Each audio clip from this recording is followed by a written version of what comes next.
Boss ಅದು ಹಾಗಲ್ಲ. ಬಿಡಿಸಿ ಎಲ್ಲ ಬಿಡಿಸಿ ನೀವು ಮೊದಲು 3 ಎಳೆ ಮಾಡ್ಕೊಳ್ಳಿ. ಈಗ ಬಲ್ಗಡೆ ಇರೋದನ್ನ ಈ ಕಡೆ ಎಡಗಡೆಗೆ ಹಾಕಿ.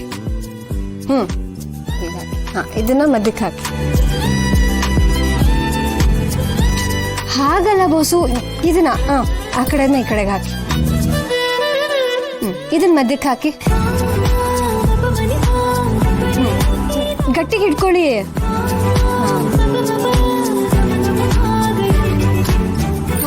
ಹಾ ನಮ್ ಬಾಸ್ ಎಷ್ಟು ಚೆನ್ನಾಗಿ ಜಡೆ ಹಾಕ್ಬಿಟ್ರು.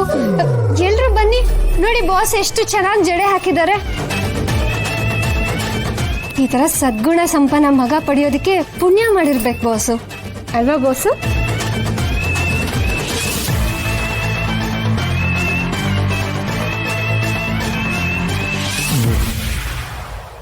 ನೋಡು, ಏನೋ ಕಮೆಂಟ್ ಪಾಸ್ ಮಾಡ್ತಾ ಇದೆಯಲ್ಲ, ನೋಡು ಫೈನಲಿ ಜಡೆ ಹಾಕಿದ್ದೀನಿ, ಹೇಗಾಗಿದೆ ಅಂತ.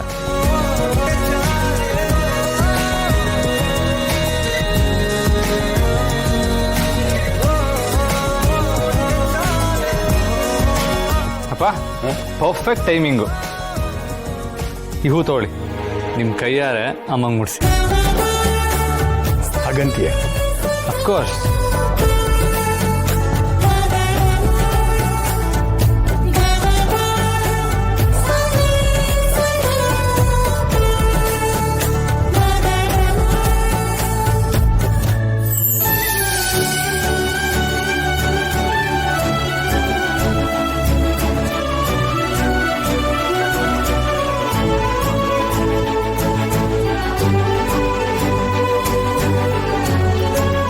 ಶರತ್, ಹಾಗೆಲ್ಲ ನಿಮ್ಮ ಮನೆಗೆ ಇದೇ ಥರ ನಾನೇ ಮಲ್ಲಿಗೆ ಹೂ ತಂದು ಮುಡಿಸ್ತಾ ಇದ್ದೆ.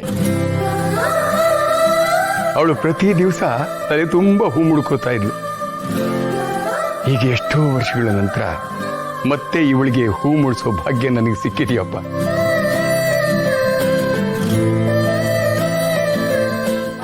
ಶರತ್, ಇನ್ನೊಂದು ಮಾತು. ನೀನು ಮತ್ತೆ ಶಾನ್ವಿ ಇಬ್ರು ಚಿಕ್ಕವರಾಗಿದ್ದಾಗ ದಾಕ್ಷಾಯಿಣಿ ನಿಮ್ಮನ್ನ ಪಿಕ್ನಿಕ್ಕಿಗೆ ಕರ್ಕೊಂಡು ಹೋಗ್ತಾ ಇದ್ಲು.